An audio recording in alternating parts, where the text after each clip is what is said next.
चतुश्रेणी exam की तैयारी करने वाले प्रिय विद्यार्थियों नमस्कार।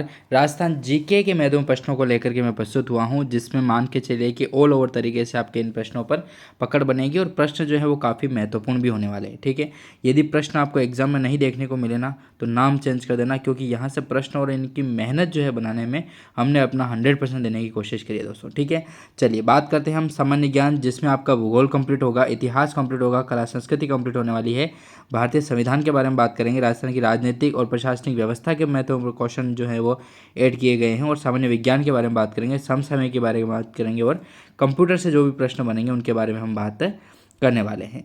ठीक है, तो चलिए महत्वपूर्ण प्रश्नों को जानने का प्रयास करते हैं, किस प्रकार के प्रश्न जो है दोस्तों वह आपके एग्जाम में देखने को मिलेंगे।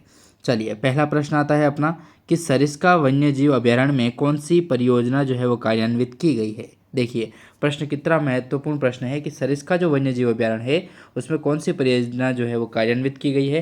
पहला ऑप्शन आता है आपका कि हाथी परियोजना, दूसरा ऑप्शन कह रहा है कि घड़ियाल परियोजना, तीसरा ऑप्शन है कि शेर परियोजना, या चौथा ऑप्शन है बाघ परियोजना। तो जल्दी से आंसर देने का प्रयास कीजिए कि इसका जो राइट आंसर होगा दोस्तों वो क्या होने वाला है। तो सरिस्का वन्य जीव अभ्यारण्य, ठीक है, बात कर रहे हैं हम सरिस्का वन्य जीव अभ्यारण्य के बारे में। ठीक है ना, हाँ, सरिस्का वन कहाँ स्थित है, कमेंट के माध्यम से भी आप मेरे को जो है वो बता सकते हैं दोस्तों। हाँ, सरिस्का वन्य जीव अभ्यारण्य के बारे में बात कर रहे हैं। ठीक है ना, तो देखिए इसका जो राइट आंसर होगा दोस्तों वो हो जाएगा अपना डी ऑप्शन, बाघ परियोजना। ठीक है, याद रखिएगा डी ऑप्शन जो इसका राइट आंसर होने वाला है। मैं आपका इंतजार करूंगा, आप भी जल्दी से जल्दी कमेंट करें क्वेश्चंस के आंसर देने के लिए। ठीक है, अगला प्रश्न देखें तो प्रश्न आता है अपना महत्वपूर्ण कि लाल दोमट मिट्टी पाया जाने वाला जिला कौन सा है। देखिए ऐसा कौन सा जिला जो है वहाँ पर लाल दोमट मिट्टी जो है वो पाई जाती है दोस्तों। जल्दी से आंसर देने का प्रयास करें, कहाँ पर लाल दोमट मिट्टी। पहला ऑप्शन है आपका सिरोही, दूसरा ऑप्शन है कोटा, तीसरा है डूंगरपुर और चौथा है आपका बीकानेर। तो देखिए लाल दोमट जो मिट्टी है दोस्तों वो प्रमुखतया कहाँ पाई जाती है। जल्दी से आंसर बताने का प्रयास आप कमेंट के माध्यम से कर सकते हैं दोस्तों। ठीक है, हाँ, महत्वपूर्ण प्रश्न है। तो देखिए इसका जो राइट आंसर होगा दोस्तों वो हो जाएगा सी ऑप्शन डूंगरपुर। ठीक है, सी ऑप्शन जो डूंगरपुर है इसका राइट आंसर होने वाला है। लाल दोमट जो मिट्टी है दोस्तों वो डूंगरपुर में पाई जाती है। ठीक है, हाँ, महत्वपूर्ण प्रश्न है, काफ़ी महत्वपूर्ण प्रश्न है, यहाँ से प्रश्न जो है वो बन सकता है दोस्तों, इस प्रकार की मिट्टी से प्रश्न। ठीक है, अगला प्रश्न देखते हैं। हाँ, अगला महत्वपूर्ण प्रश्न है कि निम्नलिखित में से, प्रश्न क्या कह रहा है कि निम्नलिखित में से लसाढ़िया का पठार जो है वो किस जिले में स्थित है। Option A Udaipur, option B Salumbar, option C Chittorgarh, या option D Dungarpur.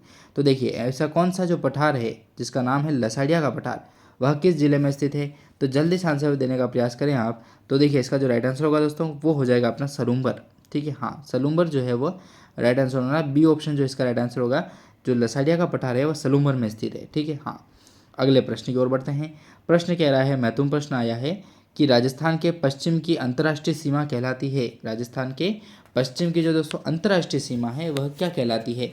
Option A आता है मैकमोहन मैकमोहन रेखा, ऑप्शन बी आता है कर्क रेखा, ऑप्शन सी आता है रेड क्लिफ रेखा, या ऑप्शन डी है उपरोक्त में से कोई नहीं। तो देखिए जल्दी से आंसर देने का प्रयास करें। अंतर्राष्ट्रीय सीमा पूछा जा रहा है, अंतर्राष्ट्रीय का अर्थ होता है दो राष्ट्रों के बीच। ठीक है, दो राष्ट्रों के बीच, जिसमें एक तो नाम आता है अपना, दो राष्ट्र कौन कौन से हैं जिनसे अपनी सीमा बनती है राजस्थान की, तो एक तो पाक, ठीक है, हाँ, पाकिस्तान, मुर्दाबाद, तो वो एक तो वो जुड़ता है अपने साथ, और एक भारत अपना देश है ही है हिंदुस्तान।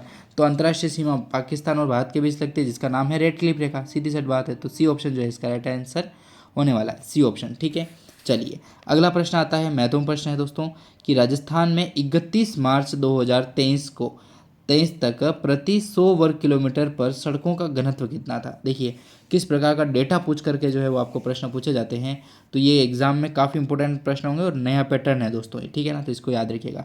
पहला ऑप्शन कह रहा है कि 59.16 किलोमीटर, ऑप्शन बी कह रहा है कि 88.18 किलोमीटर, ऑप्शन सी कह रहा है कि 81.5 किलोमीटर, या ऑप्शन डी कह रहा है कि 86.14 किलोमीटर। तो जल्दी से प्रयास कीजिए, इसका राइट आंसर जो है वो क्या हो सकता है। तो देखो रटना ही पड़ेगा आपको, बी ऑप्शन जो इसका राइट आंसर होगा कि 88.18%, 18 किलोमीटर है ना, परसेंट नहीं, वैसे पॉइंट के बाद जो संख्या है वो एक गिनी जाती है, एक एक है ना।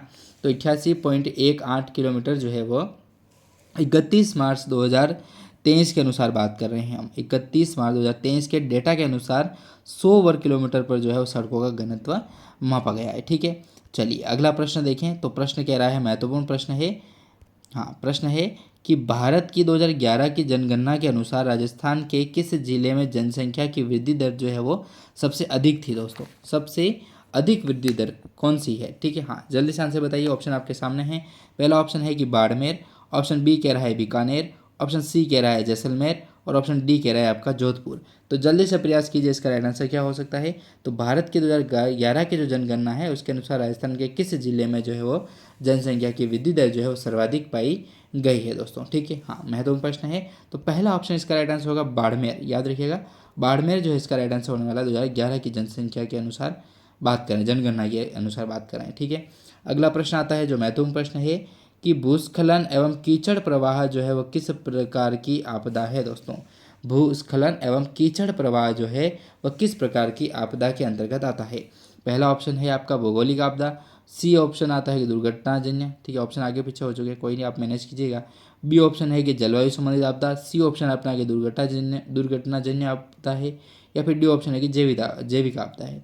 तो देखिए ऑल ओवर आराम से पता पड़ रहा है, भूस्खलन एवं कीचड़ प्रवाह की जो है वो किस प्रकार की आपदा है, तो भौगोलिक आपदा है, बस एक्सीडेंटली कोई है नहीं, दुर्घटनाजन्य आपदा है नहीं, जलवायु संबंधित आपदा है नहीं और जैविक आपदा है नहीं, तो अपनी भौगोलिक आपदा होने वाली है। ठीक है, अगले प्रश्न की ओर बढ़ें तो प्रश्न कह रहा है, जो महत्वपूर्ण प्रश्न आया है कि माही बजाज सागर परियोजना का मुख्य बांध जो है वह किस स्थान पर निर्मित है दोस्तों, मतलब स्थल पर निर्मित है। तो जल्दी से आंसर बताइए, क्या आंसर होगा इसका।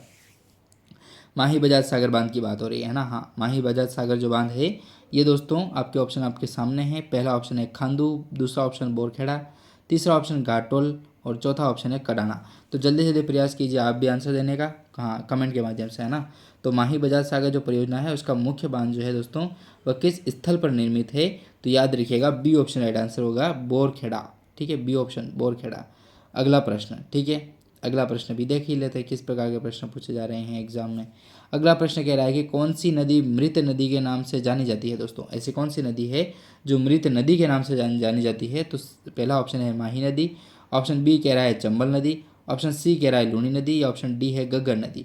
तो देखिए ऐसे कौन सी नदी जो है वो मृत नदी के नाम से जानी जाती है, तो याद रखिएगा इस चीज़ को, कौन सी नदी है ऐसी, तो गग्गर नदी, मृत नदी के नाम से प्रसिद्ध नदी है गग्गर नदी। हाँ, इसे सरस्वती नदी ही कहा जाता था पहले। ठीक है दोस्तों, तो इस तरीके के महत्वपूर्ण प्रश्न पढ़ रहे हैं हम। अगला प्रश्न आता है अपना, प्रश्न कह रहा है कि शीत ऋतु में पश्चिमी राजस्थान में अधिक ठंड पड़ने का प्रमुख कारण क्या है दोस्तों। देखिए पश्चिमी राजस्थान में अपने दिमाग में क्या रहता है कि रेत है और रेत में वहाँ पर बहुत धूप पड़ती है। ठीक है, तो वहाँ पर तो गर्मी होगी, लेकिन ऐसा नहीं होता है। पश्चिमी राजस्थान में जब शीत ऋतु आती है तब सर्वाधिक ठंड होती है दोस्तों, और बर्फ़ जमने लग जाती है वहाँ पर, ये कंडीशन होती है। पाइप जो पड़े रहते हैं ना वहाँ पर उसमें बर्फ़ जमने लग जाती है। तो पहला ऑप्शन है कि रेतीला धरातल होने के कारण हो रहा है ऐसा, दूसरा ऑप्शन कह रहा है कि वन क्षेत्र का अधिक होने के कारण हो रहा है, तीसरा ऑप्शन कह रहा है कि बर्फबारी जो है वो होती है, या फिर डी ऑप्शन कह रहा है कि अधिक वर्षा होती है। तो जल्दी से प्रयास कीजिए क्या आंसर इसका जो है वो राइट आंसर होने वाला है। तो देखिए सीधा सेट बात है, A option he right answer होगा कि रेतीला धरातल है। ठीक है, जल्दी ठंडा होता है और जल्दी गर्म होता है। ठीक है, तो इसीलिए जो है वो महत्वपूर्ण बनता है। ठीक है, हाँ ये प्रश्न। अगला प्रश्न देखें तो प्रश्न है कि केला देवी का विश्व प्रसिद्ध मंदिर राजस्थान के किस जिले में स्थित है दोस्तों। पहला ऑप्शन है सवाई माधोपुर, बी ऑप्शन आता है करौली, सी ऑप्शन है अलवर और डी ऑप्शन है भरतपुर। तो बताइए आंसर क्या हो सकता है इसका। केला देवी जो है उसका विश्व प्रसिद्ध मंदिर जो है दोस्तों वह राजस्थान के किस जिले में स्थित है, जल्दी से बताइए। तो केला देवी क से केला देवी और क से करौली याद रखना है आपको। तो बी ऑप्शन जो है इसका राइट आंसर होने वाला है, सीधी सेट बात है। चलिए अगला प्रश्न क्या कह रहा है, एक सेकेंड।